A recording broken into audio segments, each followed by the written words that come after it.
Want to welcome everyone back to another Tuesday night to the On Your Mark show. Sports slash business slash community slash just the people's show. Man, listen, before we really get started, I want to send out my condolences to a longtime friend of mine, Tony Anderson. Mom passed away today. So my condolences to him and his family. Matter of fact, he just texted me and said, well, we coming on. But again, Tony Anderson running Roosevelt Mustang Finest. But his mom passed away today, so all that know Tony Anderson, please send prayers and your condolences and your love to the family and to him. And also to another long-time school friend, Bobby Castleberry, that eulogized his brothers today. So I want to still send my condolences out to his family, to the Castleberry family. Man, things are busy now, man. And but also, like I said again, to Tony Anderson and to Bobby Castleberry, my condolences to you too, and your families. Also, well, hey, let's get started right now. Who would I have to my far right? It's Reverend Darrell Turner. And to my immediate right, Brandon Counts. Brandon Counts. Those are the studio guests tonight, and we're gonna cover a lot of areas. And I tell you, boy, this past Saturday, I was so privileged and honored to speak at a memorial for Gene Pouncey. And I want to thank his wife, Beverly, and his brother, Joe Pouncey, the other half of that twin, said for inviting me and also for allowing me to speak. And all the stuff that I learned was just, they were our heroes growing up in South Dallas. I know they're going to honor, they got something coming up here on the other side of January in 24 for the Pouncey. DISD finally doing something, but Gene is not here. And what I'm going to do, because I don't need downtown. So I'm going up to Lincoln, and I want Lincoln, those of us that went to Dallas Lincoln High School, we're going to honor him because, again, Gene is not here. May he rest in peace. And no, it's Rufus Shaw Chopper. May he rest in peace. But we still have Joe Pouncey and John Daly. And I'll be going to Lincoln now. I'll let you know coming soon. It's to be announced that we're going to give the Pounceys some honors at Lincoln High School. Like I said, again, I don't need downtown to do it. We can do it. And I was blessed in 2016 to give the basketball team, they had won state at Lincoln. I was blessed to give them a parade.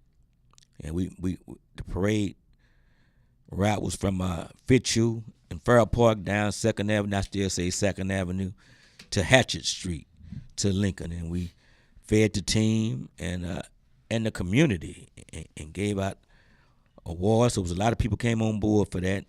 But I was blessed to put together a parade, and it was just great. And they made me the Grand Marshal, and I also made my buddy Bobby Castleberry the other Grand Marshal. They said, hey, Coach, you only have one Grand Marshal. I said, no, we're gonna do two since it's my parade, and it worked out, man. So Joe Pouncey, Miss Beverly Pouncey, y'all get ready. Again, we're gonna do something in the honor of Gene Pouncey at Lincoln High School. And also for Rufus Shaw, and then for Joe Pouncey and John Daly. Pastor Turner, tell us what's going on with you. Oh, man, I'm just got a new pastoral appointment in the wonderful city of Amarillo, Texas. One bunch of beautiful people there, and we're starting a new territory. It's doing the work in another place. Yeah, but Windy City. But then work, cold. Wherever you're working at is good. Wherever I'm working at, amen. Robin checked in. Joey Waters, another Lincoln Tiger there. So what are you doing down in Amarillo though? pastoring the Johnson Chapel African Methodist Episcopal Church. Yeah. So you don't have your church no more in Fort Worth? No. I moved on. I've gone Well, you've elevated going up and farther. and farther. About 360 miles one way And this is every week? every week. So you have one of those pads that you land your helicopter on at your church? No, I don't have a helicopter now. Because I know I won't get a name. When I was in Houston, the pastor, well, as a matter of fact, he had two churches, and he had Darrell, not Creflo. Okay, well, he had a helicopter pad, and he did. Yeah. Okay, well, so you doing the Lord's work down the highway like that, though? Down the highway, yeah. You know, I tell people all the time, I like driving because I have my best meditation on the road. I don't like driving. I don't like driving far I love anymore. I love it. So I guess I know who to hire. Okay, because anything over 2.5, 3 hours, I'm getting bored. And it all depends on who you're talking to. You got good See, my conversation, cousin you Boo done got checked in, Nance down. Well, I hear what you said. How many hours is that? About 6 Okay, that's what I was thinking. One way. when I drive the speed limit. Yeah, a lot of windmills you seeing down there. Yes, sir. Lots Yes, of sir. windmills. Yes, sir. Matter of fact, that's the ugliest. That's the ugliest drive to get out of Texas going that way. Quanah and Yes. Chillicothe. Man, I mean that drive going that way is Childress. ugly. Yeah. No, I can be in Oklahoma City. But you know, it's the Western story, Lonesome Dove. Okay, That the Colonel Goodnight. I'm listening. Yeah. That whole area out there. Yeah. You know, all that area down there, all country, All cattle. cattle. Yeah. Yeah, Yeah, it's awesome. I would like to have both of them. Yeah.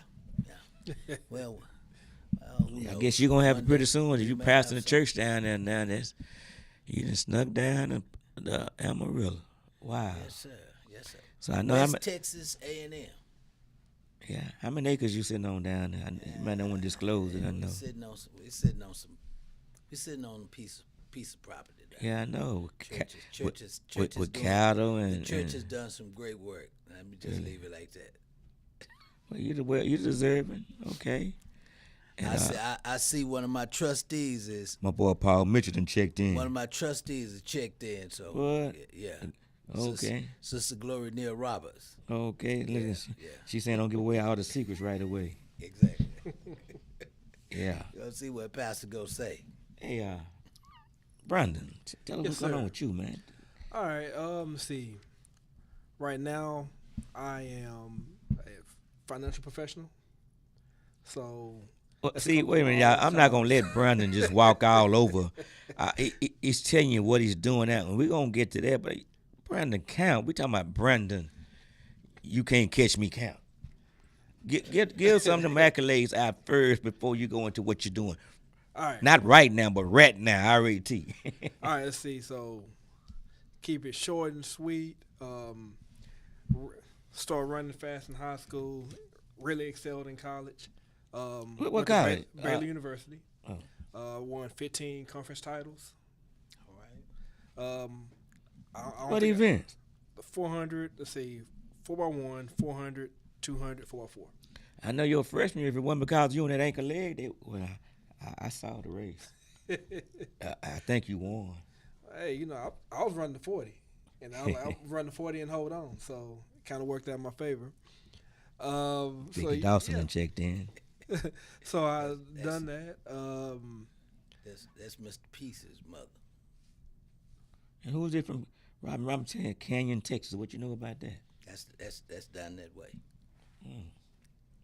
Brandon, you know anything? Well, see, Brandon from the other way. He from in East Texas. Yeah, from Greenville.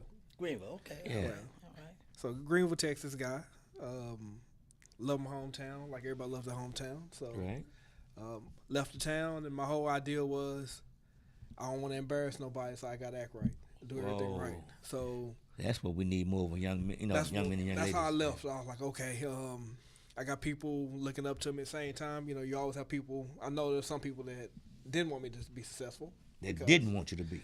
But that's part of it. I really think because you know some people they want you they could be doing the same thing you're doing, and they're not doing it, so they don't want you to, let's say, shine, because that's gonna pull them back or make them feel a certain type of way. So sad that people are like that, man. When God made us all in His image, right? That's right. And He gave us all, I believe, in gifts. Some of us got more gifts, or maybe I don't know if we have more gifts. Some of us just exercise more gifts and develop them. You know, and I think everyone has the opportunity to be at their best. I ain't say better than nobody else. Yeah. I said their Their best. best. Yeah. And I think that's rewarding, man. That's true. Now, you know, somebody gonna say, well, you wasn't better than. If they had to say you're not better than somebody, that means you was good. Yeah, Exactly. They took That's note. as simple They as- took note. Yes. And they took time out to watch your Right. rising up. So, you know, but people are allowed, you know, we have to do better as a person than as a people to stop allowing other folks' expectations of us to be what they think it should be. Because as soon as you elevate and excel what they think that you couldn't be, that's where that hating come in. Yeah. But for whatever reason, I don't know. But guess what? God is happy. I see Terrence Harrison checked in. Ronald Riggs checked in. But go ahead. I just didn't want you to not talk about the accolades that what see, because that what made me. It was again being in Greenwood, Texas. The first name that got my attention was Henry Neal. Then here come another joker named Brandon Count. Like, wait a minute. And I'm talking about rolling. Then we went to Bell. I know at the couple with Clyde Hart. Yeah. See, Clyde Hart didn't go get donkeys at all. That's the whole thing. We had everybody came in thinking they the big dog, and that's kind of how you say you put a whole bunch of dogs together. Yeah. The cream will rise to the top, and you'll kind of see it from there. So, yeah, coming in like I came in, Marlon Ramsey was there, and Harlan Ramsey. I wanted to be. Out of Beaumont? Mm-hmm. Yes. So I wanted his state record, and I'm like, all right. Well, since I didn't break the record, I'm gonna go try to beat him. You know, me and Whoa, Marlon. is that attitude you had? Yeah. The crazy thing, me and Marlon did not race in college. He got injured before we were supposed to have our first race. We were sitting number 1 and 2 in NCAAs, 4501, 4504, and he's injured, so we didn't get a chance to actually race. Wow. So, but yeah, that's kind of how you look at the stuff and tradition and You know, everything. and I forgot Marlon Ramsey went to Baylor. Oh yeah, it's a lot. It's a lot. Of, like he went East Texas, but you got Tony Miller from Mount Pleasant. Tony Miller, You got Deion Miner from Paris. Paris, Texas. That's the two that I grew up. Kinda like I said, I've seen them a lot or whatever. There's several. There's a lot of people from Houston. Leonard Miles and checked in, boy. Pastor and your boy Leonard Miles. Say, man, but you got a chance to see him a lot, and you told me before that there was a period down at in Paris, Miner wasn't even the coldest.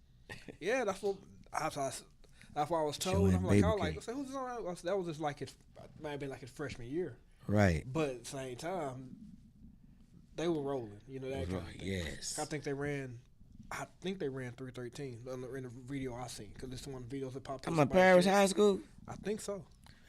I know they were rolling, and everybody was like they were just trees out there. So I think everybody was 6'3". Wow. You look at these videos like, man, all them cats look tall. So I remember seeing that video. I love it. That's the thing I love about, like, let's say social Key media. Cool and stuff Building now. checked in. We get a chance to see races that we like every now and then. Some race pop up that we've never seen before. It's like, ooh, who's in this race? And see, that's what gets me. See, and I notice there's talent all over the country, but East Texas, boy, keeps it down in there, man. Them Dangerfields and them, Tylers and those Lindales. And, like say Paris, all them places, man. It's talent, man. Don't forget about Texarkana. Oh man, Texarkana. So much have come out of that area, Listen, They had long Texarkana always producing. Yeah. Like I say, man, Gladewater. Glade, East Texas. Yeah. Yes. What you got going on these days, man? Oh, so like I said, Joanne Babycake said hello to everybody on the panel. hello. So now, I move around in phases of different things I like to do and whatnot. So This year I'm not coaching. Usually I'm coaching some kids on the side or young men on the side, just young people that. But you had left out. You left Baylor before you had went. What college was you coaching at? University of Colorado. So Over there with Prime and them is now. Over there with Prime. Wow. Trying to do the same thing. Well, Thomas checked in. Track coach. But we got there. I think within year 4, we won the Big 12 title. So that was huge or whatever. So that gave me, the athletic, athletic titles as an athlete, then come back and win a coaching title. Now, the only thing left on my list is an NCAA title. So eventually, I think I made the right job come along. I'm going to get that title as well. So that's kind of like my goal. So I'm kind of sporadic with everything. But right now, I'm a financial professional. One of my lifelong dreams was always be able to buy and sell. Buy and sell stocks and stuff like that. Okay. So what is anything to do with your major in college? I'm actually a computer. I was management information systems. So basically, I was a computer guy, like coding and stuff like that. So I started making video games. That's one of my other things. Video game. So I had my first game, getting everything like it was ready to be released. I come in one day and the game is deleted. I could not recover the game. I spent about $3,000 trying to recover it. And when you say trying to, what it got? Yeah, I have no idea. Got wiped out. I have some little people. So I'm seeing them did something, and I trying to recover it. Like, let's say I probably should have deleted the client what I made the game in, then reinstalled it. Okay. It was scrambling everything I put in it, so it jacked up my backup, all my backups and everything. So, like, for example, it could be a picture. You just know it's a picture. So the picture was scrambled. It's nothing you can go back and redo? So eventually, last step, I contacted the company called Unity and said, hey, I lost this. This is what happened or whatever. I'm sorry, there's nothing can be done. So there's no back. Well, they're saying there's nothing can be done. They said there's nothing to be done. Like I said, I tried with the company that said they had products that can do it. And these are games you were coming up for kids? Just in general, I'm still a big kid. So I was figuring, it's not a lot. I try to do things that there's not a lot of minorities doing, just to show people, like, let's say, I'm always thinking about kids or young adults. And my mindset was, all right, there's not, in this industry, there's not a lot of us in it, but we can do the same thing. So, like, for that, in this instant, that game, that was 5 years of work down the drain. And $3,000 worth. Yeah, and $3,000, probably about, my wife said I was probably doing about 70 hours a week working on the game, because this one was in Europe. So that was kind of like basically became my job, whatever. Pastor Turner, you see what Miles said. He hadn't forgot about you. Now, what's ironic about this, coming in the building tonight, I was telling Brandon that I want to do a show with kids. And I just heard him say he's always thinking about kids.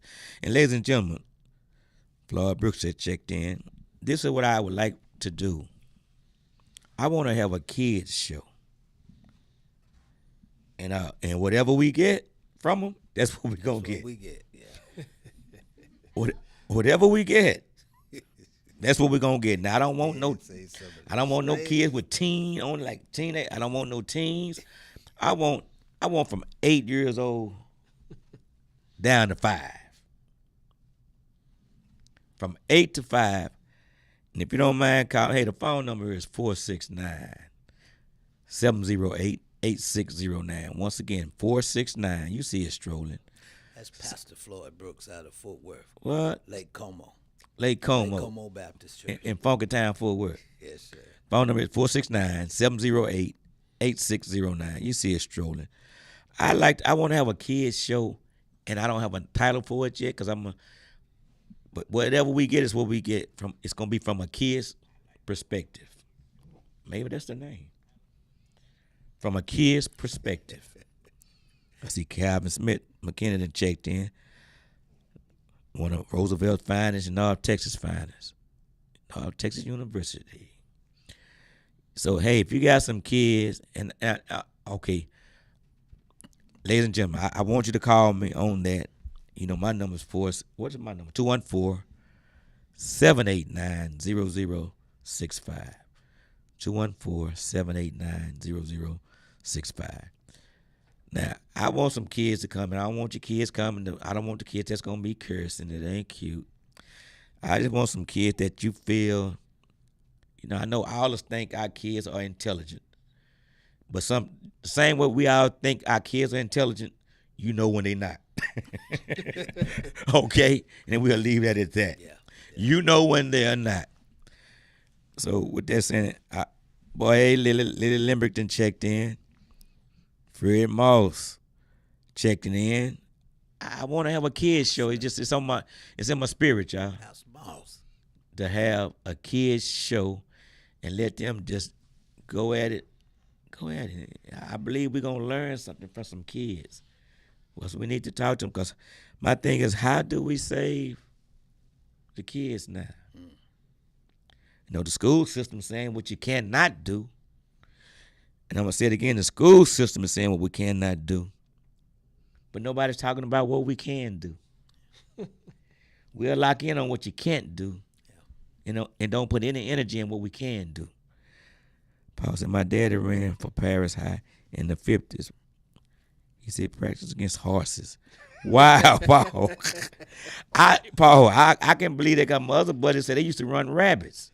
Chase rabbits. Man, wow. Brandon probably chased a few rabbits in his day, too. Hey, you got to go catch the jackrabbit. Right? Is that how it works? Well, he run, boy. Paul, I got to get you on the show, then we can talk about fishing, man. Especially about those crappies. Wow. But, Brandon, so I heard you say you went overseas. Yeah, so we got the opportunity to move overseas. I think like about 2016. It's right after I running. No, this is just with your business. Okay. My wife job gave us opportunity, so we took it. Okay. And we lived over there until basically COVID started hitting hard, and we was in that stage where we were expecting another child, and that we want to be stuck over there, plus been away from family and stuff. And we were able to get in right before everything was shut down. Mm-hmm. And then let's say my son was born in June 28th. They opened the window up and we left like the 31st. Get out of there. And got out or whatnot, and now I said it closed back pretty much like, let's say, a week later it was closed. So people couldn't even leave. Everything shut back down. Wow. Again. So that worked out. So that worked out really well, so we can come back home. But yeah, so we did that. So while I was over there, did a lot of traveling. Been to 40. I'm at 42 countries. I think my wife 42 countries. 36. My kids, or the kids, that's not the one that was being born. They're at 22 countries. So my daughter, do you speak the languages over there? Tried. You try on clothes. Do you speak it? Hey, I understood what people were saying to me. Wow. I just couldn't respond in most cases, like especially it had to be somewhat, especially probably when you first got over there, difficult not understanding. A little bit, but at the same time, since I had some familiar with traveling, from running, right? It wasn't as bad. I kind of knew some things. Well, let's go to the restaurant on the menus. Oh, Google Translate. That's number one. So wow. That right there, and most things. Remember, English is the business language. So unless you're going out to some place that's like, let's say more rural, there's usually gonna be people that speak English, or you can get an English menu and stuff like that. Okay. And that's traveling pretty much anywhere because they love American tourists. So I said it that way. I know there was a period, late 70s, early 80s.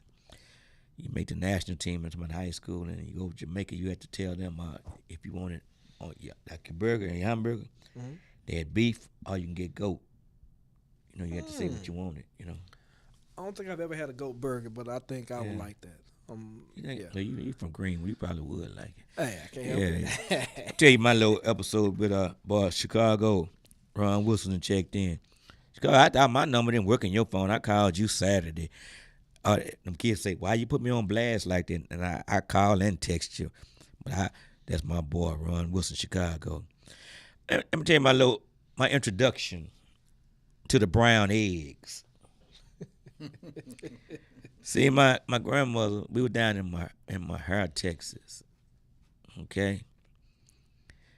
And they say, go out there and bring them eggs in. First of all, you had a little chicken that was a little feisty that was getting at us. You know what I'm talking about? Like what you doing in here with my hens. Yeah. But I'm talking about getting at you for real. Yeah. Well, allow me to tell you my introduction to picking up the brown eggs, because I saw the eggs, and every egg that I saw that was brown, I threw it on the ground and cracked it because I thought it was rotten. Only eggs I ever saw was in the store. Yeah. They was all white in the cup. Yeah. Well, y'all know what happened, right? Yeah. I didn't know that those was the best egg with the best yolk. They were brown. Oh, I know better now. I mean, years later. But that's what happened to the egg. And I just told them, all them eggs out there were rotten. I don't even know how you lay a rotten egg, but yeah. I don't know why I brought that up, but I said it. Yeah, I see how you look, Nick. Now I know. So what was the punishment? I want to know what the punishment was. If you was, Besides, you didn't get no eggs. it wasn't no CPS you can call. Bet you that. Exactly. And let me tell you something else about down in the country. Those that are not from the country. I'm telling you. Boy, when you went to bed at night, that bed would be way, you had to climb up in there. Yeah. And then my grandma, she put that, when they put, boy, quilt. I'm talking about a real quilt. Yes, sir. Listen, whatever position you was in, when they put that quilt on you, that's what you're going to wake up in the morning, that same position. Yeah. You wasn't no moving. Oh, none of that. Yeah. Wow. Sheena Payton checked in. Say, listen, you're not going to be moving around. And I just thought I'd share that. That's what kind of show tonight. I know. And once again, I want to say my condolences to my good friend Tony Anderson, whose mom passed away today. So all you that know Tony Anderson, reach out to him. And to my other buddy, Castleberry, they eulogized his brother today. So, Bobby Castleberry sent, reach out to him and say, send your condolences. Pastor Turner, I know you text me about yes, sir. Some things that are going on. Yes.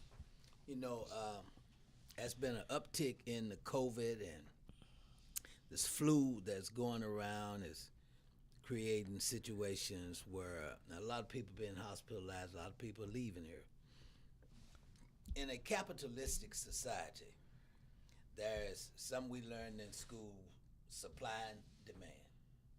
The greater the supply, the demand, the higher the cost. And so what's about to take place right now, and I'm going to mention this for my good friend Leonard Miles and Ron Chicago Wilson and all the other guys that were meaning to get in touch with me several months ago.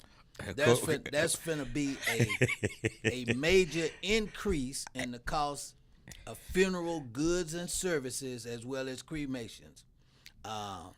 In 2019, there was an increase, December the 25th in 2021, of $1,000 from the cost in 2019. Now, the cost in 2023 is going to be much higher than that $1,000 increase from 2019 to 2021. So those of you who had been meaning to get with me, in order to avoid that increased cost, you need to get with me in a hurry. Well, let me what's the increase? By next week. By next what's week. increasing though? The cost, the total cost. For funerals? Overall, yeah. Okay. Total cost of the funeral and cremations as well. John Givenson checked in. Associated with Evans. funeral goods and services, there's going to be an increase in. Yeah. So this is fact. Yeah, this is fact. Oh yeah, this is fact. What I've been trying to do is contact all of those persons that spoke to me several months ago.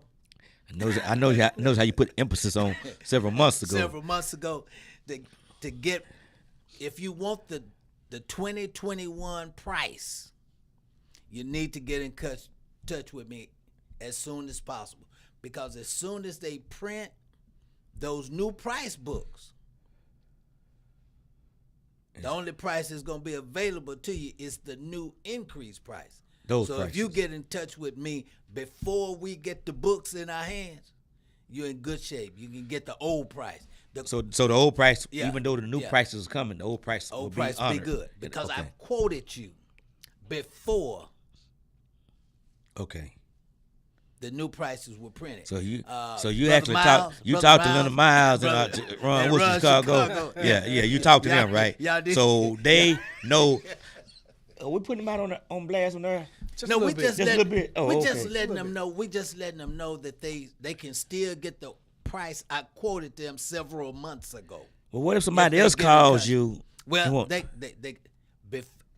if you call me before I get that new price book, you good.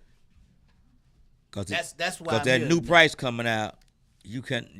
You have no control. We're gonna have to get. We're gonna have to write it at the new At the new increased price. Stephen Hayes and That's checked in. that's the benefit of prearranging your funeral services. If y'all You need to get talk to freeze Pastor, man, the cost 469-708-8609. 469-708-8609. Call in. I mean, I'm not telling Ron Chicago Wilson to call in or Leonard Miles. I'm just saying they can call in. They call in. But they got your number, Yeah, right? Yeah, they got my number. They Yeah. they. I know I gave the but number Ron to 'em. Chicago Wilson phone just don't work. Boy, listen, It don't work for I certain reached out numbers. to him Saturday. Chicago, they don't even know I'm talking about you. Saturday, and and the day is Tuesday. He Man, probably call you tonight. what's good? Look, Chicago, I'm still waiting from Saturday. Okay. Hey, Stephen. Hey, call him. Stephen Hayes. He needs to get with you. Just now, normally this comes later in the show, but I'm gonna give it to you now since we're talking about it. My phone number is 940-224-0051.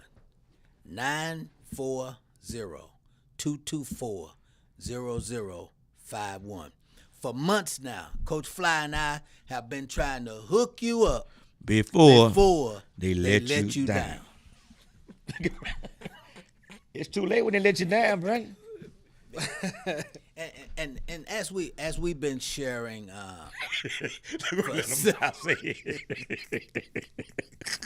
Little Miles. Miles. I don't want to say this, Leonard, but you put yourself on blast, man. When you said, "Tell Pastor Tutter I haven't forgot about it." Now you put that on there before we said this thing about you. Say, listen, Leonard Miles and I were together on Halloween, Oh man. and we saw Chucky and his wife get arrested. No, real talk. I put it out there on Facebook. Chucky. Now, Miles got away. He was running. He always get away. He got away. But I run up on first I run up on him, right? Who else was there, Miles? It was 4 of them that was there. But Chucky and his wife got busted by DPD finest. Oh man. We was over at Boomer Jack watching the Rangers play the game, and they fell up in there. Now I did chase one of them, Jason. I chased him, and then he stopped because he was running toward 30 and Jim Miller, right? Yeah, that's why we was at Boomer Jack over there. Yeah. And then he turned around and he had a machete. Quit now. Yeah. So and I'm telling you, I posted it on Facebook. So he had a machete. Well, the officer told me take the flashlight so I could see where I was going. Well, I realized where I was going and where I had gotten to when he stopped and turned around with the machete. I hit him with the flashlight, and he got excited because it gave him more light to see what he was going to do to me. Oh my God. So I turned back around, being intelligent as I am, and I ran the other way. Because I realized, okay, y'all do the math. Machete, flashlight. Go ahead. Machete, flashlight. Yeah. Hey, Well- but at least the flashlight made of metal, right? See, Brandon, you would have been, we be at the movie, we saying, run! Yeah, We've been yeah, telling him to run. He the one gonna get killed. One, I ain't going that way. So What it say? Why don't we just hide behind? Why they hit so hard to catch Jason and Myers, man? But I sent y'all pictures of them in the police car. Yeah. That's all I know to tell you. But I want Nina Taylor. Hey, listen, Nina. My condolences still with you and your family. Listen, they just buried my boy, their brother, Thema Ray Taylor, last week from SOC. And then last month, September, they buried their father, Dr. Taylor. So they're going through. And then I just heard y'all. I talked with Arthur yesterday, and he just said y'all had a niece that just passed away. So I guess that's saying when they say it goes in threes. Man, he just told me just yesterday. My prayers up still with your family. Man. Clifton Layden checked in. Right, and ladies and gentlemen, y'all know again, because I know when I said breaking news when I was talking about that last week in Pleasant Grove, it was breaking news. Well, it was breaking news because I'm telling you that's what happened on Halloween night. Man, And, you reaching all the way to Amarillo. Clifford is one of my trustees in Amarillo. in Amarillo, Texas. So they tuned in too. All the way. And then and my boy Baron Boyd is over in Israel. Yeah. He's saying he's safe. He said he shared with me that just like the third or fourth time that the war broke out, it's just been the worst. Mm-hmm. And with that being said, I'm not. Well, I got the man of the cloth in there with me. But if they're fighting it over in the Holy Land, we don't stand a chance, y'all. It was all prophesied. It was all prophesied. I share with people all the time, a lot of times people are praying that, there would be peace. Now, prophecy states it. That it's gonna Pastor, be, yes, sir. he said that the war has nothing to do with love or peace. It's all about control and power. Control of power. Yeah. Go ahead. I just want Control of power. But it was already written that in the last days there was going to be conflict in the Middle East. wars and rumors of And wars. it talks also about that this is just the beginning. This is not the end. This is just the beginning, because there's going to come a time when all the nations are going to come together against Israel. It's all in the book. Did you say all the nations? Yeah, there's several. Yeah, they're gonna be. Yeah, the nation's gonna come against Israel. Yeah, yeah, yeah. Even like the U.S.? I'm just checking. I heard you say all, but I'm just thinking we might be counted with Israel. That's the problem. right. The thing is, right now, we are siding with Israel. Okay. Right now. Right. Yeah. Wow. Yeah. And the place to be is on the side of Israel. That's the place to be, because Israel was chosen by God. That's what I'm saying. So how are we going? And he's not going to abandon Israel. I don't care. Well, my boy Headache Smith done checked in. Headache, Yeah. Stephen Smith. Well, how is it that I was reading something? What was I reading? It was in Proverbs. Where it was saying about God made everything perfect. He did. So In why the are people going beginning. behind that, attempting to change? Okay, when you say in the beginning. In the beginning, when you look, and I'm gonna try to shorten this. When you look at Genesis chapter 1, verse 1, it says, "In the beginning, God created the heavens and the earth." Right. Yes. Now, He created all that perfect and good. In between verse 1 and verse 2, chaos broke out because there was a war in heaven. Satan and a third of God's angels were cast out. Had them fallen angels. When they were cast out, that created judgment on everything that God created in verse 1. So verse 2 opens up with, "And the earth was without form and void, and darkness Darkness, from a biblical sense, always means judgment, was on the face of the deep. Deep in the Hebrew is waters. So when Satan was when Lucifer was cast out of heaven and the thirds of God's angels, they fell and it caused a flood and it covered up everything. So them the giants and things. Not yet. We're not there yet. We're not there. Verse 2, we're not there yet.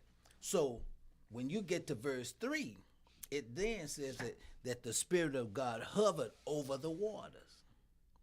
And God shows us in the first 10 verses of the book of Genesis how everything was created in the first verse.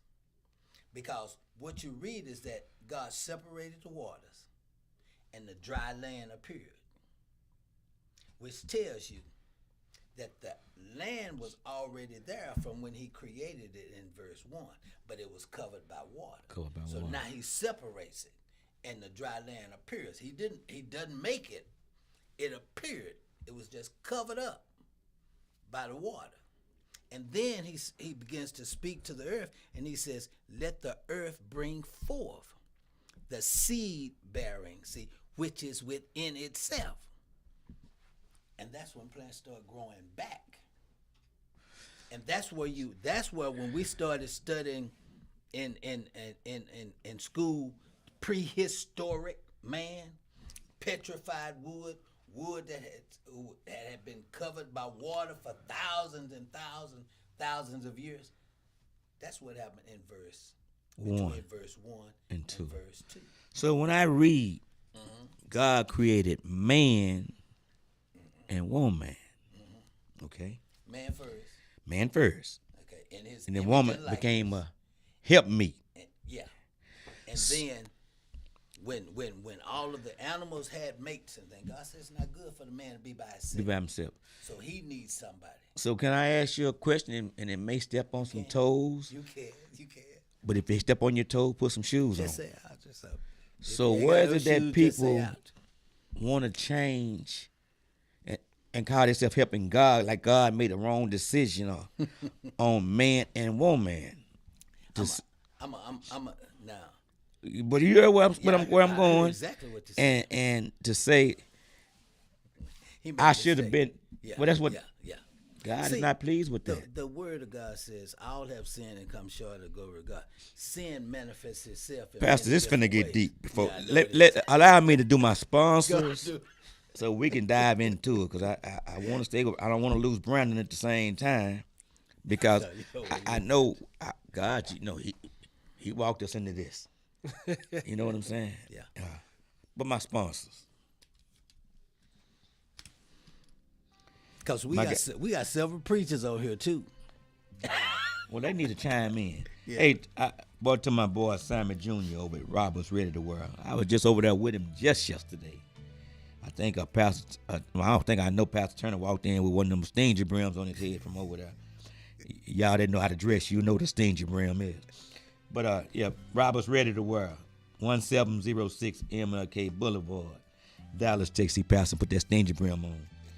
1706 MLK Boulevard, Dallas, Texas. Phone number 214-421-0624. Again, 214-421-0624. Go over there and see Simon Jr. They got a whole lot of stuff that came in winter wear. And I think I saw some spring stuff they getting ready for, but I know it's winter time. Man, go see Simon Jr. and say Coach Fly sent you, man. And he's going to show you mad love. Then go down to Freedom Fashion and meet Freedom himself and his wife, Miss Helen. That address is 2716 MLK Boulevard, Dallas, Texas. Phone number 214-421-3011. Again, 214-421-3011. Go say, Freedom, hey, listen, Coach Fly sent me down here, and just go shopping and see. You're going to be calling me saying thank you. He's going to show you mad love like my guy Simon Jr. does. And you would think it would be a conflict of interest. No, they showing love to one another. We don't have it, they'll send it to the other store. If they have it, they still say go down and check with them too. That's the love that they do it over there on MLK Boulevard. Then my guy Charles Archer, Our Insurance Services. 510 Turtle Cove Drive, Suite 200, Rockwall, Texas, 972-868-6868. Again, 972-686-6868. That is the phone number there. If you say Coach Fly sent you, he's going to show you mad love on your car insurance, home insurance, boat insurance, skateboard insurance. Yeah, you know what I'm going to say, pull up your pants insurance. Man, listen, call Charles and say Coach Fly sent me. He'll bundle that thing together. And I'm going to just go on and tell you, he beats ARP prices. Man, he's a bad dude, man. Charles Archer, Arrow Insurance Services. Then my guy, Dr. Brad Salters, Lakeside Dental Solutions, 6705 Heritage Parkway, Raleigh, Texas, number 972-412-0014. Again, 972-412-0014. Go see Dr. Salters, man, and say, Coach Fly sent you, man. Listen, whether you need your teeth cleaned, polished, some put in, some taken out. It's no reason to have your mouth looking like it's some vacant lots next to you and you need your grass cut. Look, Dr. Salters can take care of you, man. And you say Coach Fly says he gonna work out a package for you. Dr. Brad Salters. Then my guy John Beckwith Jr., JB, Golden Gate Funeral Home, 4155 South R.L. Thornton Freeway, Dallas, Texas. Phone number 214-941-7332. Again, 214-941-7332. JB, you say JB, they gonna think that's personal. That's John Beckwith Jr. Say that you're having issues, you're burying your loved one, and we understand they do the GoFundMe. But if you go talk to John Beckwith Jr. and say, Coach Fly told us to get in touch with you, and we're having these issues, well, our family having these issues, he would take care of that, and he'll work out a package deal. Trust me, you go talk to him, he will work out a package deal and say, Coach Fly sent you. It's going to work. Well, you got Pastor Darrell Turner already here with the pre-needs, and we'll dive back into those in just a minute. And my people here, Dallas on air, 2201 Main Street, Dallas, Texas, Suite 516. The phone number is 469-708-8609. Again, 469-708-8609. Call in. Chicago. Hey, we're back to the show. Those are my sponsors. I didn't mean to miss anyone. Marcus Maxwell done checked in. Byron Nelson done checked in. Chicago said, Coach Fly, you know I always answer and return your call. You are my brother. However, I've been under the weather. Well, Chicago, you my boy forever. Tell Pastor Turner good evening. And Mr. Brandon, he call you Mr. Boy. He know about Brandon Camp. He know what to Texas A&M. College Station. All right. Yes. And hey, cousin Lark, Melvin Lark, boy, listen. Hey, we're back. Brandon, we're gonna come back with you because I know once I get over there back to Pastor, he gonna. I just told you, man. God did not make any mistakes, and we got people that now trying to say how it could be, should be, how it is gonna be, and I'm glad I'm not in the judging business. I'm just speaking that God cannot be pleased because he made everything perfect. He made you perfect. Yeah. Just because we may not have things going our way, I don't have the answer to that because I don't. One of the greatest challenges we find with what God's Debbie Wright done checked in. Was that he gave us. He didn't call me back. He's a Debbie. He gave us choice. And that's, you know what, since you said that, Pastor, he allows us to choose, which he know he can stop us at any given second. Exactly. But he's so merciful and gracious to us that he allows us, just go on out there. I just told you, look both ways before you cross the street. But no, you want to run out there, you got hit. We could have avoided going to the ER. But he wants us to choose him over everything else that's out here. Say, man, he won't force it on you. Here's the deal. Especially he adults. He won't rape you for your Ooh. affection. To those that are grown, you have the choice to do what you choose. Don't mess the kids' heads up. The children. Don't mess the children's head up. That's all I'm saying. You know, you have a right to. God blessed us with that right. Yeah. You know, just like now. This is again my opinion. School. There are a lot of subjects in schools that we really don't even need, but it's gonna cause you to be able. If you don't pass, if you don't get the work and pass it, you'll flunk. Exactly. There's topics like, unless you're an architect, there's topics like geometry and trigonometry, algebra, pi sign. This. I never used it in my life. But I was brainstorming trying to get it done so I can pass to the next class, next Exactly. school year. Exactly. But sometimes I think school sets you up for failure. I know we gotta have it, but I'm talking about courses. Yeah. Yeah, because when I was taking French, I was saying, man, I ain't never going to France.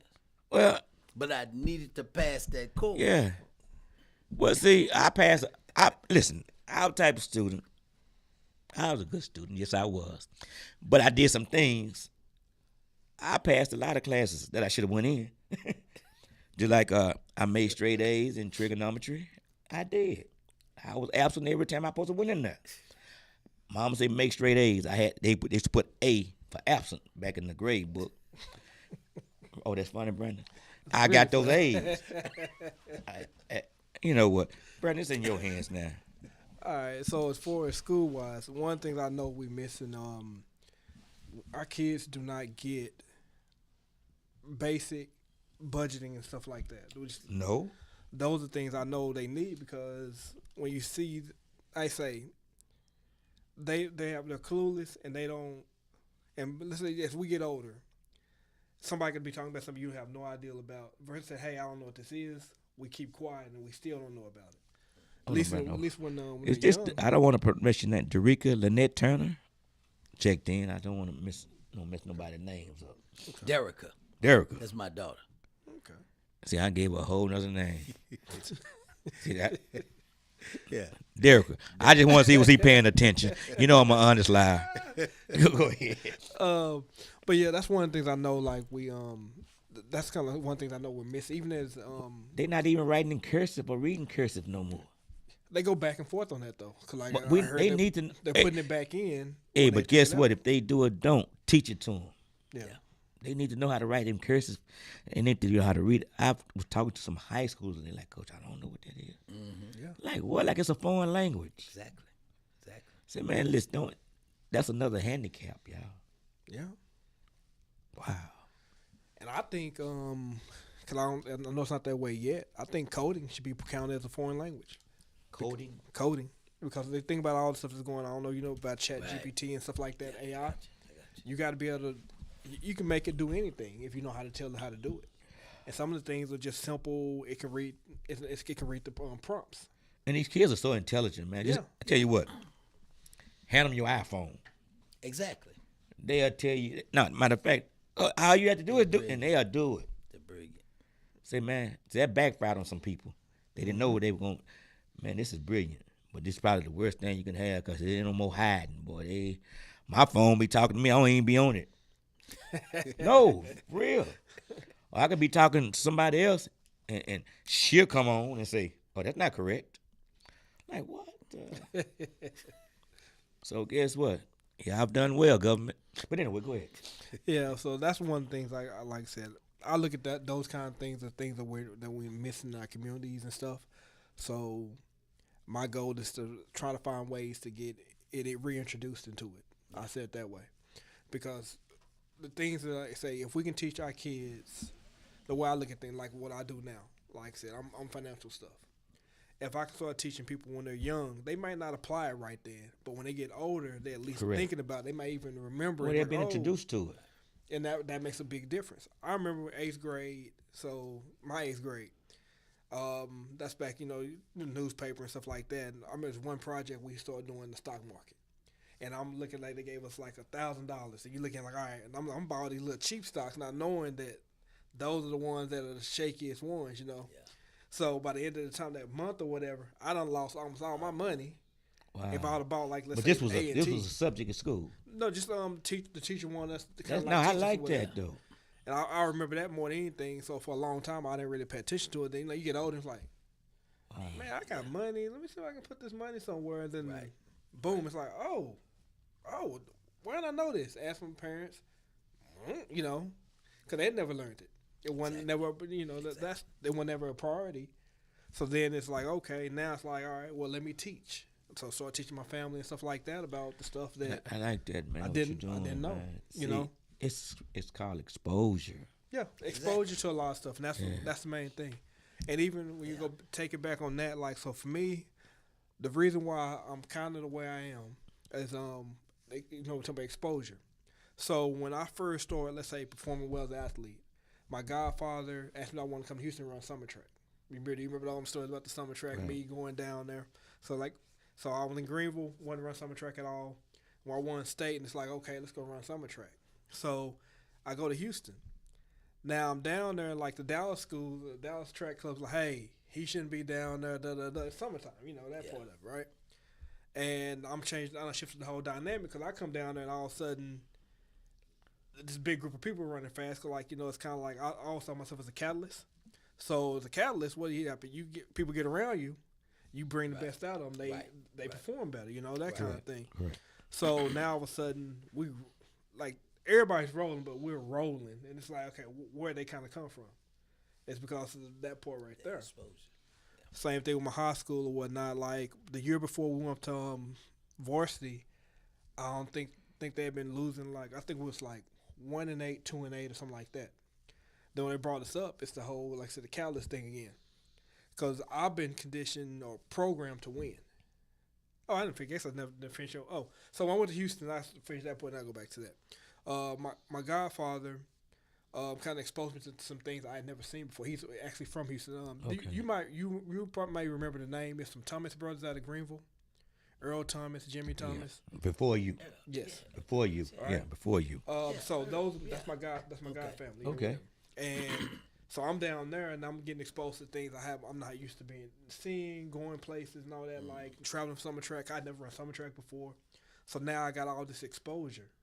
And that made a difference because now when I went, let's say, go to college, I've been there before. Right. You know that mindset. I tell you one thing The he did. exposure is, yes. I tell you the main thing he did that first year down there, I think he gave me like $20 a day and just told me to go somewhere.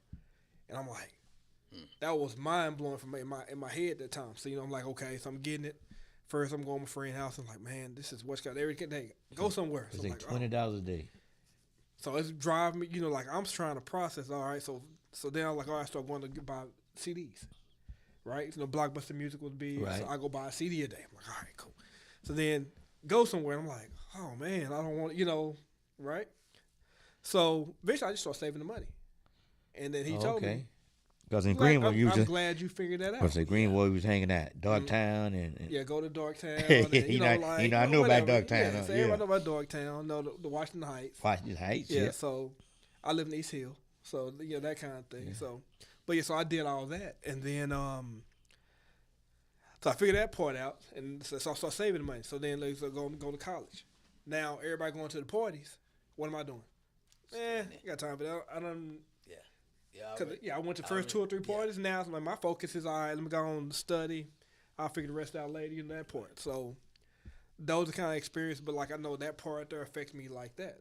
Now we go back to my high school, and now we're doing some sports. Start becoming the guy.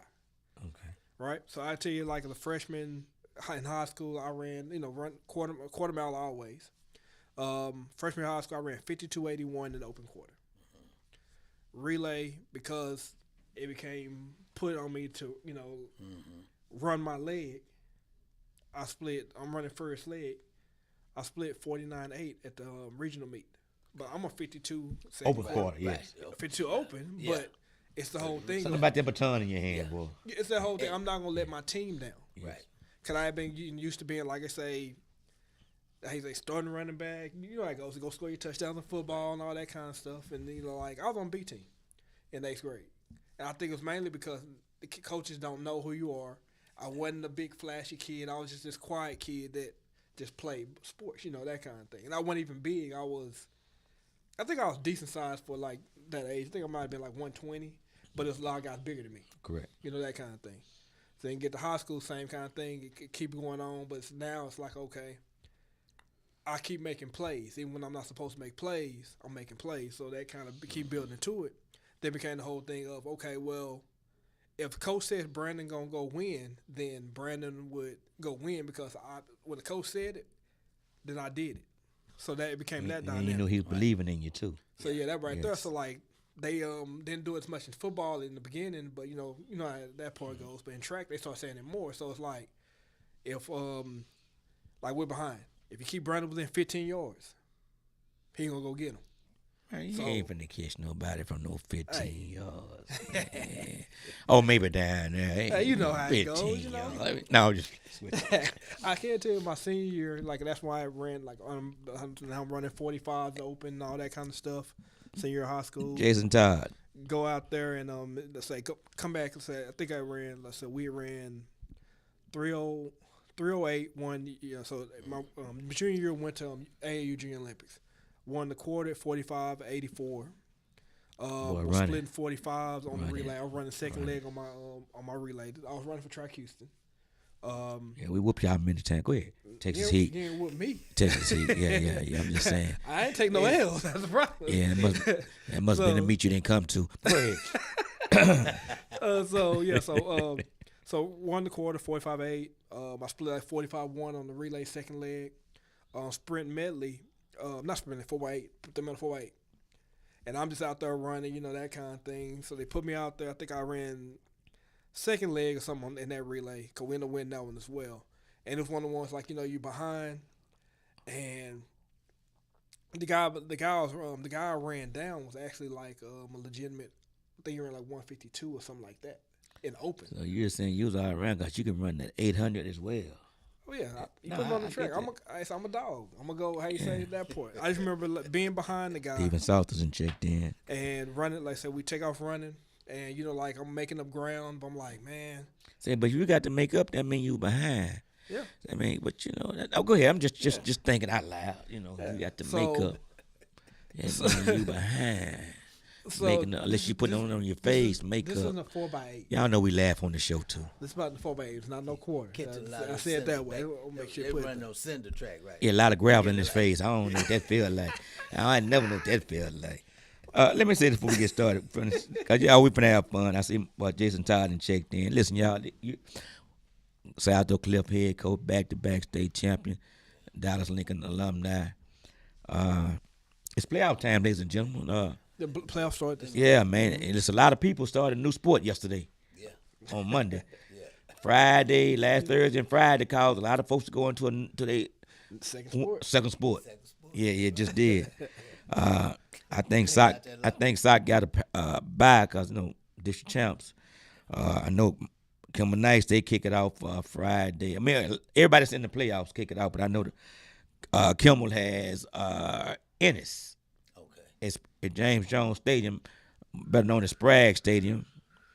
But they will kick it off. See, Coach Buck. Well, listen, I'm talking about Kimball. Coach Buck checked in. So Kimball will be playing over there Friday night against Ennis. I don't know what they Ennis, the Lions or the Kitty Cats. or Lions.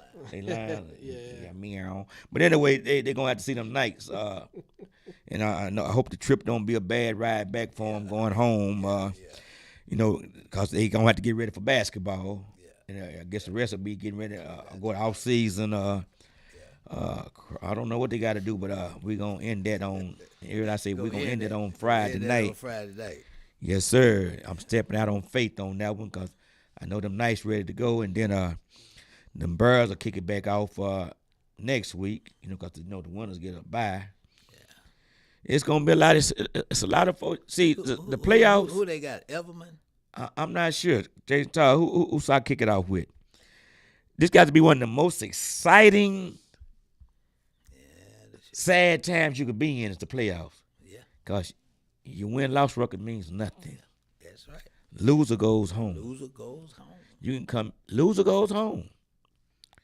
So with that being said, that's why I say it has to be the most exciting, nervous / frustrating / slash. Yeah. Because loser goes home. Yeah. You know, now, words without action. See, all the words in the I world, mean, your actions got to take over now. exactly. And listen, I'm going to say it again. Loser goes home. It's playoff time here in the Metroplex. Pastor Turner, Yes, sir. dive back into it. You know, I want to pick up on what Brandon was saying when he talked about exposure. One of the things in our community that we're dealing with when we come to taking care of our final arrangements, it goes back to exposure. What were we exposed to? We were exposed to taking our wealth and putting it in the ground. You told for me this burial. before. Yeah. Your insurance is called Uh, life insurance. It's life insurance, and it was designed to create wealth and build estates. But because we were never exposed to it, now we were exposed to it in one manner, and it was designed in order to fill the pockets of the one who exposed us to it. They would sell us life insurance as a means for burying, taking that wealth And that's what we that's would built use. in that life insurance, putting it in the ground. Where on the other side of town, they were buying pre-need funeral Pre-need. plans, which are designed For generational for wealth. the pre-need is designed for funerals. The life insurance is designed to create generational wealth. So let me ask the question because that most would it's ask just- yeah. that don't know. Yeah. So Yeah. you telling me I have 3 life insurance policies, Mm-hmm. and at the price of these funerals, it's gonna use up all my life. It may be $700 left. I got to divide with 4 other people. That's quite possible because life insurance does not stop the inflationary effect. But where On I'm a going with funeral. this, Pastor, Yeah, because see, your life insurance is no good until you die. So you may die 20, 30 years from now, which means the cost of that funeral has double or triple or quadruple by the time you die. okay, So- Pastor, I'm so the it's- cat that don't know though. So what I'm saying is, I hear all the nice things you're saying. Coach Fly has exposed. We talked about exposure. You're being exposed to all of this now. Now there were some individuals that was exposed to this about 8-9 months ago. I'm not gonna call. No, we're not gonna call it that. We're just talking about exposure. You know, Okay. it's the old Bardol commercial. Remember that old commercial? Pay me now Or pay me later. Pay me later. 8 months ago would have been now. She said, plus any debt you owe. No, exactly. November the 7th is later. And if you wait to November the 12th, it's going to be much later and much higher. So, again, with my life insurance, Yes, 'cause sir. this is me and them talking. Yeah. Them don't have to have no name. Me and them. And then, yeah. So, I got this life insurance, these life insurance policies to pay for our funerals. So you're That's saying, a Lord have mercy right there. so you're saying At least got the policies. there's another okay, let me explain the way that Ray didn't want to hear it. So you telling me if I get a pre-need, all the other life insurance policies I have will get paid on them. You get paid on out. Every penny So whoever's Every on the penny. beneficiary line gets everything. is gonna get that's that in money. That life So that insurance. $500,000 life insurance policy, that $25,000 life insurance policy, that $250,000 life insurance policy, I'm gonna get paid on all of them Exactly. if I take out a pre-need. So who's gonna pay for the funeral? Pre-need takes care of the funeral. And the amazing thing about it is the pre-need is going to freeze the cost at whatever it costs today, so that if a funeral costs $5,000 today, and it costs $20,000, that same funeral costs $20,000 by the time you die. No. It's not. Ray it's not and gonna them cost- say it's we've been not gonna paying on cost- this for years. Exactly. we got to use this for the funeral, man. That's because you wasn't exposed, but we're letting you know now. I understand what he's saying. So, like I said, 'cause that's also what I do. What as you well. do. Yeah, Exactly. So See, like wait a minute, you say I pulled them out? Exactly. So, like, say, so he's But wait a minute, but you know, so many of us don't know. that's the whole. We're stuck in a man. I hear what they saying, but we've been paying for this life insurance all this time. It got to But go. what were you paying up? You were paying on it so that you would have it to live off of, not to put those dollars in the ground. Now, ladies and Dirt gentlemen, don't I care did nothing. that. I did Dirt that on doesn't purpose. care anything about money. Now, because both of them, I did it on purpose. What has been happening? We have been conditioned to take life insurance policies and pay for burials. When that's not the thing to do. That life insurance policy now can go toward it's generational wealth. Is what it is. That's the whole ideal of it. My daughter bought her pre-need back when she was 20-some years old. It's paid in full. Wow, ladies and gentlemen, And you see what she I said? did You that see little what she skit on said? purpose, y'all. And y'all see what she's just printed, what she just put down. Ladies and gentlemen, whomever you have named that you have on that beneficiary line, that's who's gonna get that money. Should, and they should. Oh, shit. I mean, that's on y'all. Yeah, But I'm saying it's not going in the ground. Exactly. It's called life insurance, and it's gonna create generational wealth for you. I talked to some other folks. I'm gonna call them other folks, and sometimes I was one that used to say, man, they were born with a silver spoon in their mouth. Nah, I found that no, they were because of some people's transitioning in their families. They got lump sums of monies, and that's what happened. And I never knew because I was speaking about the pre-need. So I just got exposed to pre-needs last October. I just didn't know, and talked to some other folks. They said, "Coach, that's the way to go." So, go ahead. And I can say this as well, just like it said about the pre-insurance, long-term care. The sooner you start that, the cheaper it is as well. So you're gonna keep paying on it if you need it, and that's a growing need, and just overall, because it's so much technology and everything that when we're living longer. Exactly. So with us living longer, we have the need for long-term care, and that's one of the things. It's called long-term care. Exposure, y'all. That's something like that. I don't like, for example, nobody in my family had it initially. You know what I mean? Because we didn't discuss it. Nobody ever, like, we seen people have it, like, go to the going to the And I never nursing homes and stuff like that. And brother, I never wanted to talk about that. I mean, I really still don't, but I know there's it's a need. very common for Yeah. in our community. We don't talk about that. So people don't want to think about that. And that's another thing about life insurance. It can be deemed since people can't spend the money in most cases, like the big money, they're being selfish about doing that. Cause like I got friends, let's say, like they got life insurance policies when they were 20, had no kids, Okay. first jobs, Okay. and now they're making real good money.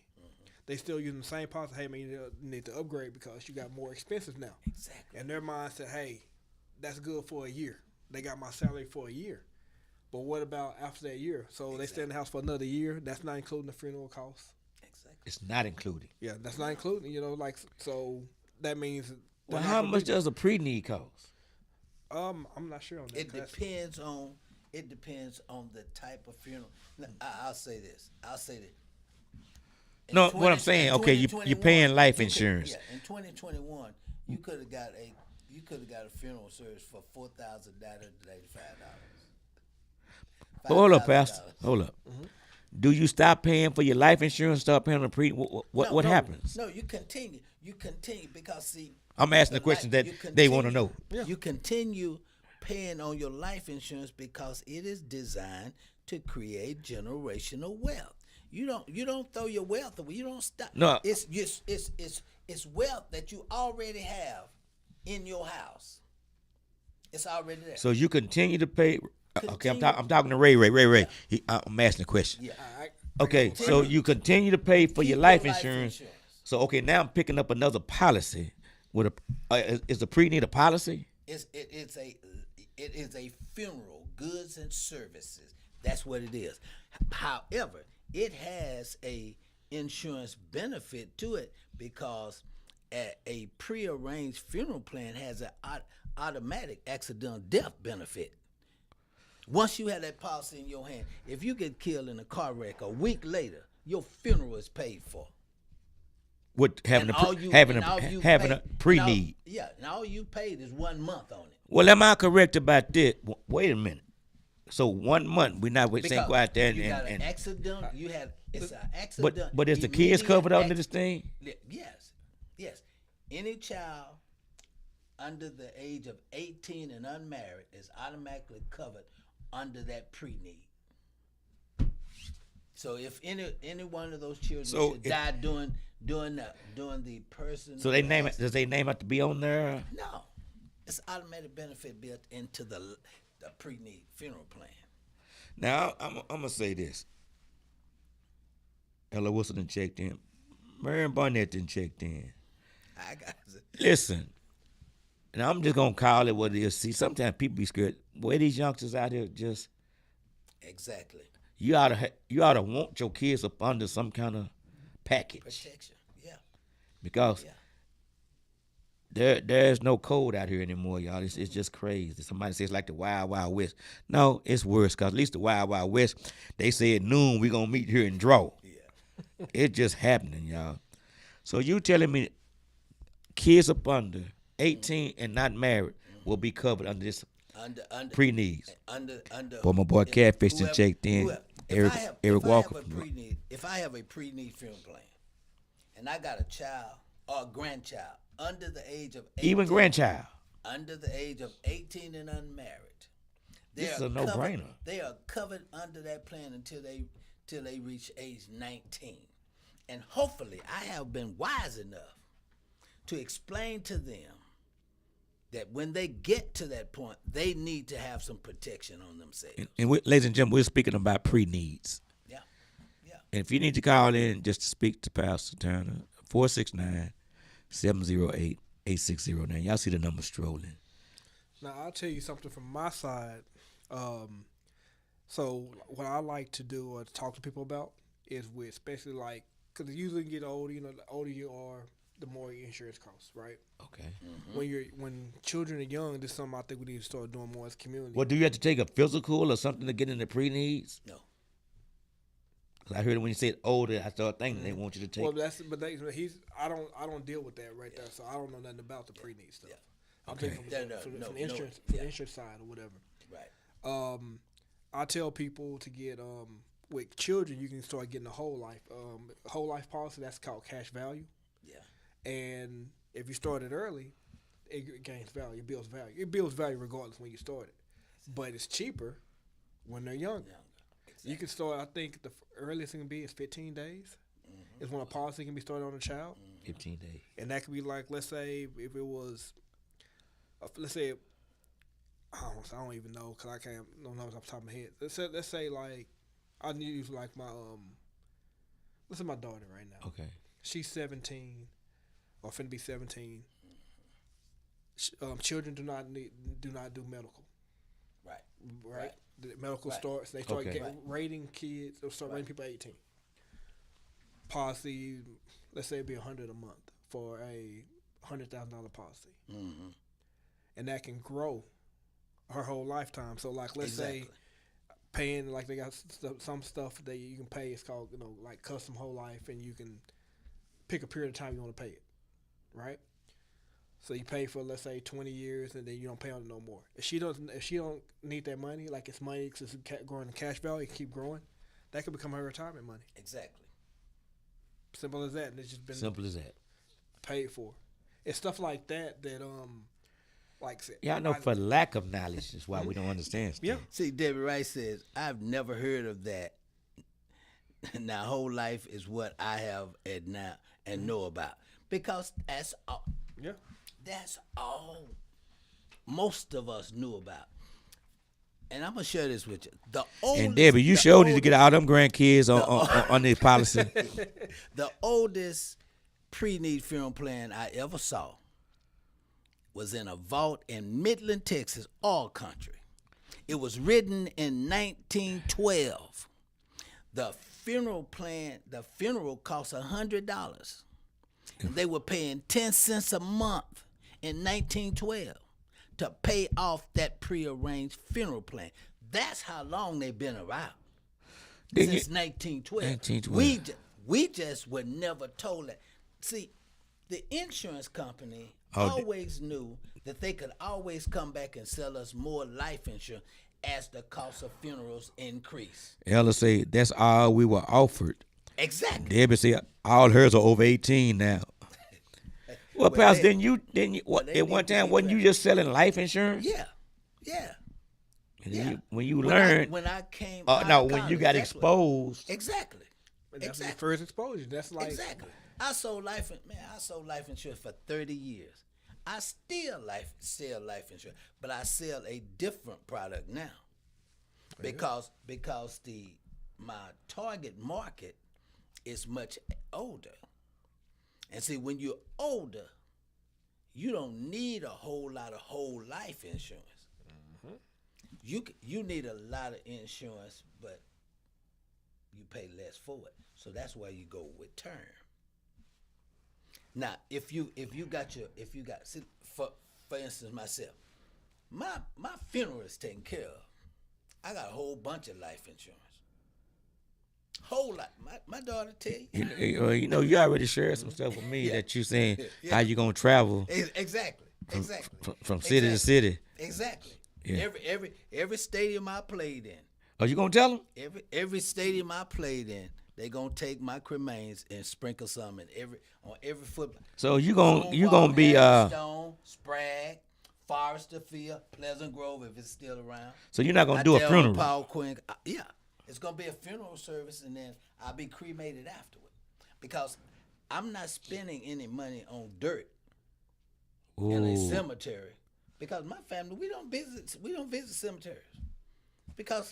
So we're not there. you gonna do the won't be cremation? there. You know, I know about cremation now personally because of my sister. I'm gonna have a. So you going to city? I'm gonna have a traditional funeral service. After they say, "May the Lord watch between me and all that," they gonna get up and go home, eat, and do whatever, and they gonna take me to the crematory and cremate me. Then they gonna give my cremains to my family and all my grandchildren. They gonna go on a road trip, cause they have plenty of money. Yeah, plenty. Ain't none of that money, none of my life insurance Hey, is uncle. going in. But uncle, I'm saying uncle. So you saying they gonna get paid off? Exactly. Debbie say, "Don't burn me." They see. The thing of it is this. This is what for. So they people, They gonna turn it into a vacation. a vacation. Exactly. They gonna go down to southern Arkansas, Cameron. So everywhere you play everywhere ball, I play ball, sprinkle a little sprinkle something. a little bit. They gonna remember me, not just from when I was down there running that rock on them, but they gonna be running on. One of the little nieces or little nephew gonna be like, "Man, we don't want enough. Let's stop." Exactly, they gonna do that too. So but cut their money they short like then. to eat. They like to eat. Okay. So they gonna be traveling to all them little restaurants that they went to with me. So this is in your will. Yeah, all of that stuff is written out. Do you deal with wills as well? No, I don't deal with wills. I'm just asking. 'Cause I've got a person on my staff that does estate planning. your daughter said, "I wish they would." Man, so everybody gonna get broke, and I'm gonna use the word broke off from the life insurance A policy. life insurance policy. It's because none of that stuff. They don't have to use any other life insurance for my funeral. We're not gonna be buying a plot and a vault and a headstone. They don't have to do all that. So you really gonna set them up generationally. Exactly. That's the whole idea. Like I've been thinking about that since day one. Even me just doing sports. Like my only regret is not doing football. 'Cause I think I could already have some of the stuff in place, like that. Because I'm doing sport. I think I would have made it to the league. That part. Yeah. Correct. But everything I was doing was like to create generational wealth. Yeah. And now, like I said, like doing the stuff what I do now, I know a lot more about it. Like my focus is going towards estate planning. When everything's Gotcha. done, that's the certification I'm after. Okay. But I'm only in year one, so you know how it goes. I gotta get there. But that's the whole mindset because that's something we don't have a lot of to even talk about. Exactly. So So, I mean, I'm so glad that we have dove into this discussion because guess what? So many of us I don't know. don't know. yeah, And like again, I always thought life insurance you pay that's what you bury folks with. That's what we did. That's what we did. That's we got enough to make sure we get in the ground, but we don't. Okay, think about David it. says I have a policy for each one of mine, so they will have their own money, this young lady right here. and I'm She going works with me. She does around also either pre-need, have but a- she does estate planning. Okay. She, yeah. Okay. Yeah, because that's the direction.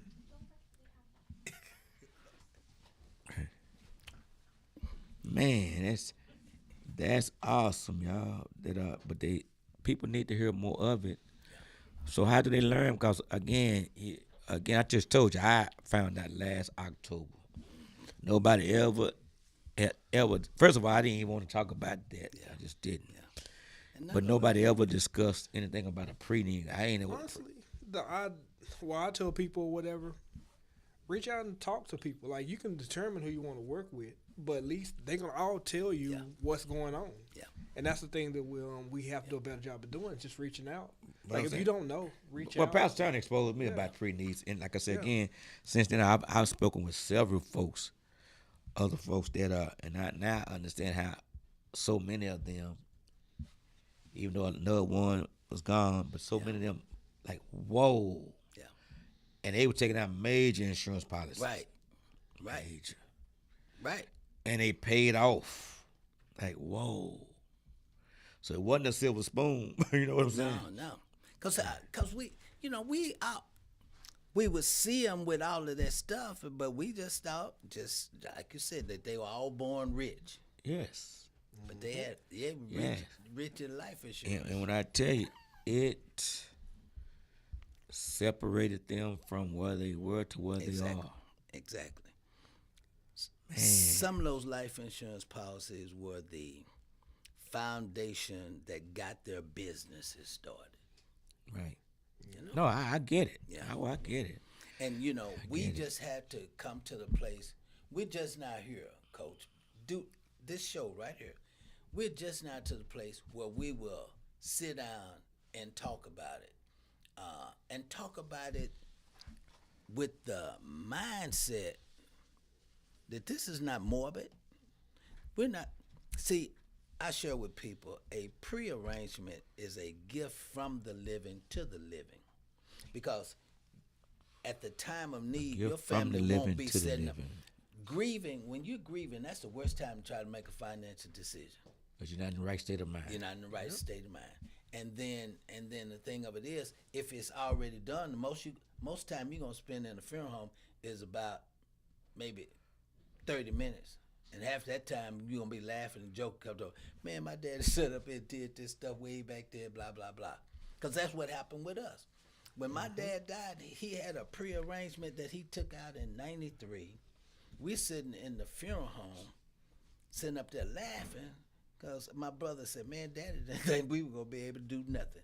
He had everything planned out, all the way down to the Polaroid picture of the suit that he wanted to be buried in. It was in the file at the funeral. So the most we had to do was tell him what day we want to have the funeral and where we want to have it at. Everything else was taken care of. And then there was a $50,000 life insurance policy sitting there that I wrote him.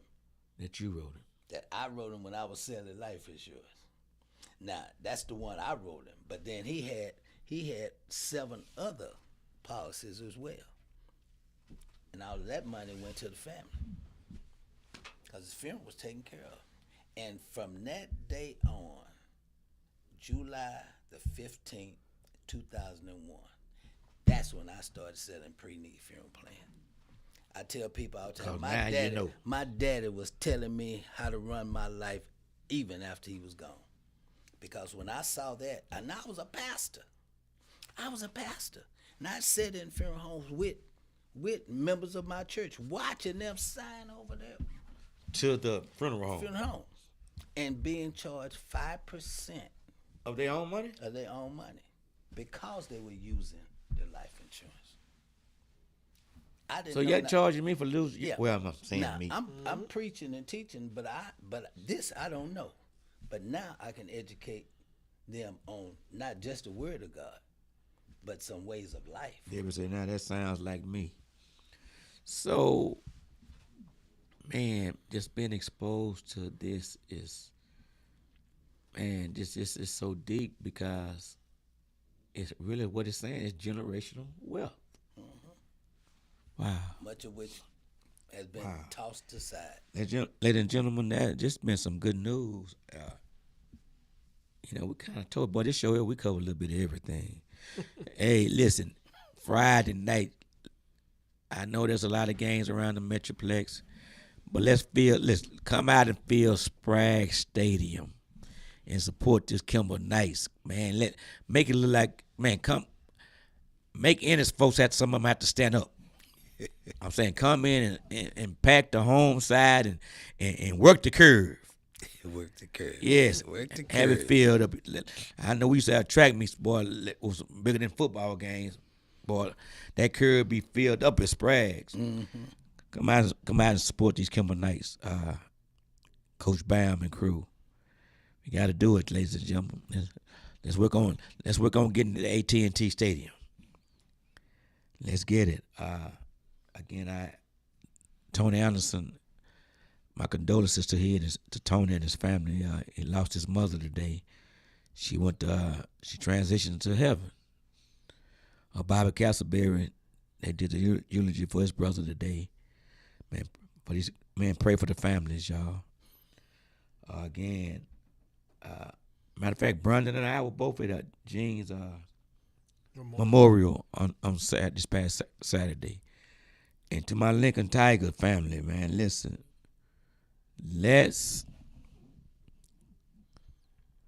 I'm going to go talk to the new principal. I hadn't met him yet. Somebody reached out to me Saturday and said, Coach, you need to come up and meet the new principal because, things have changed, man. Some things change and some things don't need to change. But we need to support our own. And I want to go up there, Lincoln High School. Students of Lincoln High School, especially from back when, let's get together and I'll spearhead it.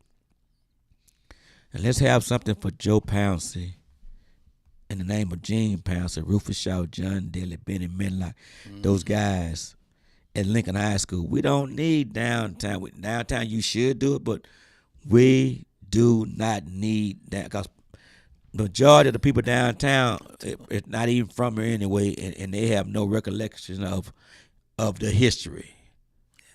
Yeah, that's true. So what I'm saying, and the ones that do have it downtown, they don't have enough say-so yet. But listen, I know if I can get a parade done for Lincoln High School, we can definitely pull together and do a big event for them at Lincoln High School. We got to do this, ladies and gentlemen. Joe Pouncey's something special, man. They wasn't just athletes; they were academically all Americans. Exactly. Ladies and gentlemen, you understand what I'm saying? I listened to something on Saturday where Joe turned down a contract to the Houston Oilers.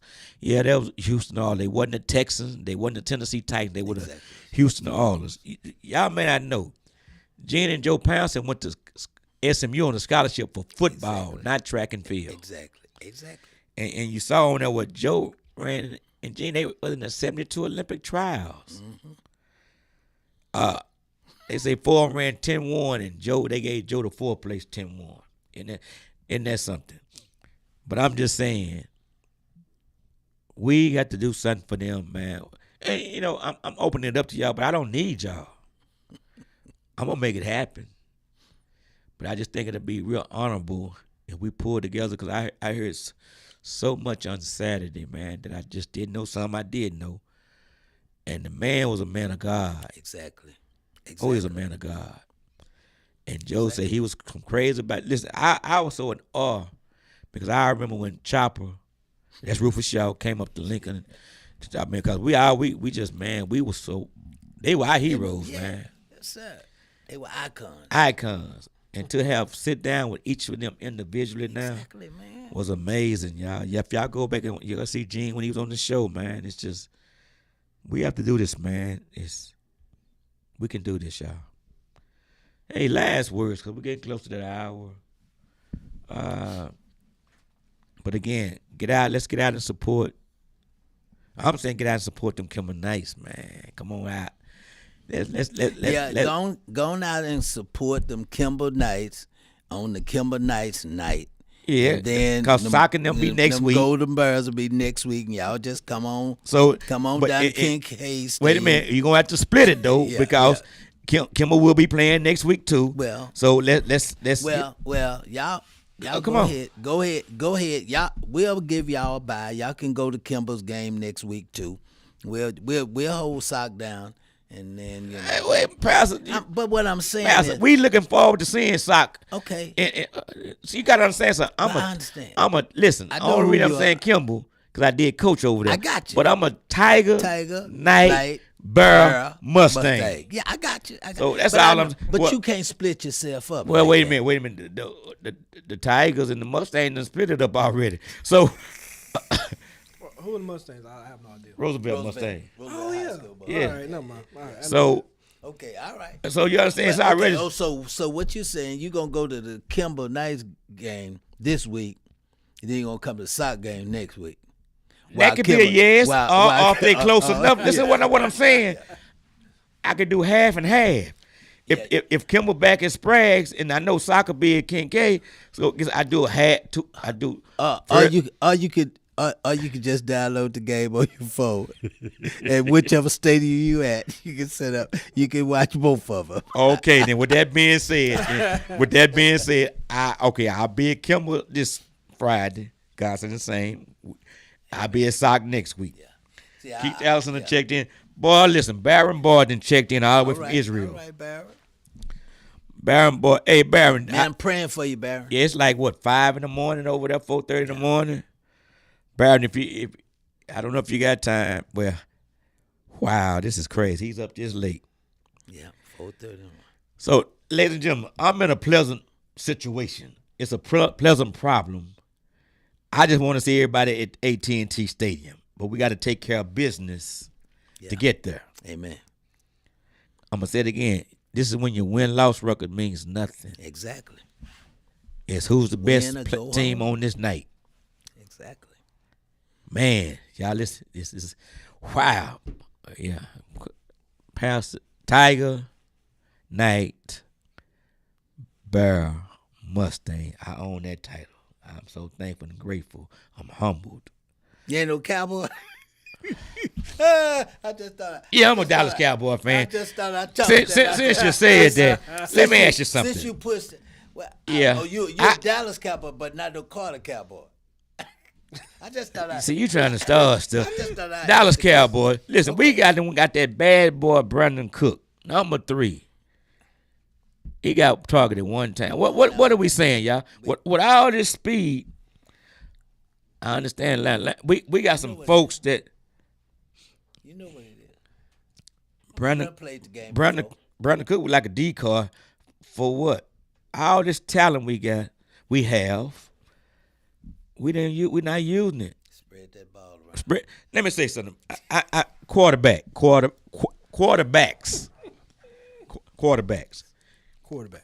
Whoever you throw the ball to, your stats go up. Exactly. So I understand you may have your special target, but whomever, if Brandon Cook, okay, I won't use Brandon Cook. Yes, I will. Michael Gallup, Lamb. Look, let me say this here. If they throw you a 3-yard slant and you go 90 yards, they're going to say the quarterback threw a 90-yard pass. Exactly. Your stats go up, so I wonder what game they was at that I was watching on Sunday. Brandon Cooks be open, man, and you tight it. Yeah. You start Dallas Cowboys. Everybody be open. What we gonna do? We let folks off the. Well, one thing I'm finding out, if wind Dallas have a hell of a game one Sunday, next Sunday don't look for the Gonna same wind up thing to crying. happen. That's what's gonna happen. Go wind up crying. Man, Silly stuff. Dak, you don't see the handwriting on the wall. What's the other quarterback You name? know what his name is? Yeah. I don't want to call it name. He's sitting there. Redhead. Yeah. Dak. We ain't had a Super Bowl. Yeah, I did have a Super Bowl. I had to go to the and bought me some And they sitting Super over there letting Bowl, that number one, and number it was a one big bowl. draft pick, It's rest almost over 30 there and years. learn I the just system. want Yeah. What about a player? Have we been to a playoff up under Dak? We lost when it- one, last year, right? Uno. Everybody can count to one. He, Yeah. yeah. Yeah, something like that. He got to the playoffs. Say, he one time, get there, Uno. get there and get beat. Listen, all I'm saying is Green Bay. Texas Rangers done come out the gate. They done set the bar. Yeah. Cowboys, let's go. Mav, let's go. Yeah. Let's go. Stars, let's go. Boy, you brought up them Cowboys. Yeah, I'm still a Cowboy fan, but But I was talking about the high school Cowboys. okay, Mustang, Tiger, Knight, Bear, but you didn't say nothing about them. because they haven't invited me. The Mustangs have invited me. They were the last one to come on board, and they invited me to 2 different events, and they said I'm now. And I ain't gonna. Yes, I'm gonna say this, and they wouldn't have ever been anything if they hadn't redrew the districting line in 1972. Brandon, he telling the truth, but with half of South Oak Cliff I, players went over I cannot to let him get away. He was really trying to start something. You know. I'm just saying. Yeah. I mean, I would be a. You know the truth. I have no problem being a cowboy, called a cowboy. But I don't. See, I'm not like the new school people now. Yeah. They give themselves nicknames. Yeah. See, we earned our nicknames. Exactly. Yeah. I earned that honorary alumni to those schools. Exactly. I got you. I can't just start claiming I'm called a cowboy. I can't do that. I got you. I just never heard. I've been listening I to your named- show for months now. Called a cowboy. I just Get it together. Yeah, I understand. I'm a tiger, Very few of them come to your Knight. show. I get it. bear, Mustang. Mustang. I got you. I'm getting the zoo covered. I got you. Hey, last word. Listen, understand who you are. Understand what you lack. And when you find it, expose yourself to it. And not only yourself, but all of those around you. Make the place a better place for everyone, not just for yourself. Brandon.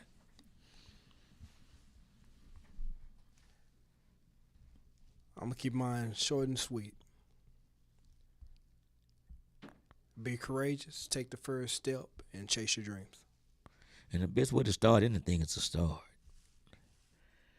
Listen, find your peace. This is for everybody. Find your peace and protect it. Find your peace and protect it. And quit. See, I heard Pastor say earlier that even though we're going through what we're going through, he said this just the beginning of the end. He said every knee will bow and every tongue what? Shall confess. So at some point when you don't claim your own responsibility. Back in the gap, grandmama, I'm gonna say like this, grandmama and them, granddaddy and them prayed for you. Yeah.